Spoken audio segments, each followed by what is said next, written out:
Hi everyone.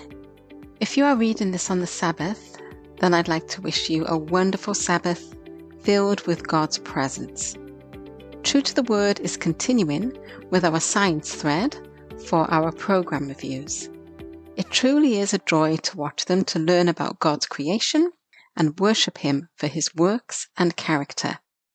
So please join me as I review the 3-part series, Awesome Forces of God's Creation, continuing with Part 2, Whirling Wind, presented by Jim Pemble and produced by Moody Publications. The program overview in Jim Pemble's introduction gears us up for a spectacular show. Jim tells us we are going to learn about how hurricanes and tornadoes are made, or are born, as he calls it, the dynamics of weather around the globe, the science behind weather forecasting, how the powerful events always bring us back to the Creator of all things, God. The program is around 50 minutes, and they do manage to pack in a lot of technical and informative information. For example, we look at the 4 layers of the air surrounding the Earth. There's an illustration of how the Sun and the Earth's rotation are related to the weather conditions. We look at high pressure and low pressure air cycles. There are interesting facts about thunderstorms. For example, did you know that there are 2,000 storms a day worldwide? I didn't, and I think that's a fascinating fact. We also learn how hail is formed. Another fact: baseball-sized hail travels up to 100 miles per hour. I repeat, 100 miles per hour. And if it hits something, the target experiences the equivalent to being hit by a baseball in a major league game. Ouch. We learn about how severe weather like hurricane and tropical storms are tracked through the National Weather Center. This information has surely been updated, but I found it interesting to see how a weather balloon that is sent into storms to gather information, how it all functions. It made me wonder if they were still being used, as this program it looked as though it was from a good while ago. The end credits didn't say when it was made, but I was pleasantly surprised to read this statement on the National Weather Service website. Weather balloons are the primary source of data above the ground.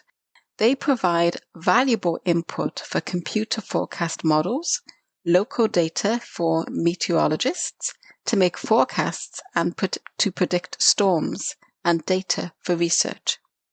Computer forecast models which use weather balloon data are used by all forecasters worldwide, from National Weather Service meteorologists to your local TV weatherman.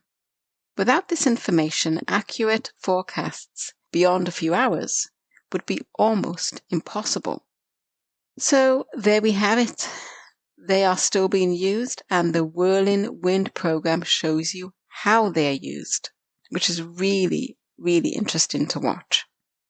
The program contained powerful storm survivor accounts.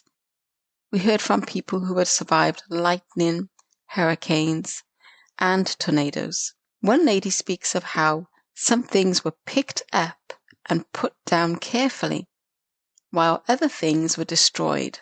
For example, she spoke about tables and chairs that were whirled hundreds of meters away and set down without one dish being broken. For me, that is just too much to unpack. Couldn't even begin to think about that. It's like, yeah, God is amazing. God is ever present. That's all I can say. Some of the survivors spoke about their faith and the awesome power of God. There was also a scientist that gave the glory to God, realizing all the things he saw and experienced as a scientist, had a higher being behind it all. The word that came to my mind watching these interviews was humbling. Jim finishes off the episode by restating that man has a limited grasp of God's creation. Though technology advances, we will never be able to harness the weather. Jim interviewed scientists that came to the same conclusion. Jim mentioned how King David and Solomon spoke of the power of the forces of God. I am reminded of the book of Job and the questions God asked Job about his knowledge of creation, and that was in chapters 38 to 41. Just humbling. Jim tells us that love and wisdom is at the root of creation. Those two words, love and wisdom, that we overuse and take for granted, are far too much to unpack when we think about them in terms of our Creator. I watched Awesome Forces of God's Creation, Whirling Wind, via www.awesomescitv.com. Thank you for listening to this review.